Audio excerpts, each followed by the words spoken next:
आज मैं आपको मदीना शरीफ में जुम्मा मस्जिद की ज़ियारत करवाने जा रहा हूँ, जहाँ पर मदीना शरीफ में सबसे पहले जहाँ पर जुम्मा हुआ था, जुम्मा की नमाज हुई थी, उसी मस्जिद का नाम मस्जिद जुम्मा भी रखा गया।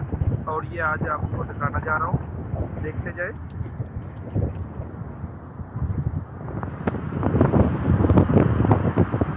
इसके अलावा आप इसका जो अंदर है वो भी आपको मैं दिखाता हूँ। ये मस्जिद बहुत पुरानी मस्जिद है।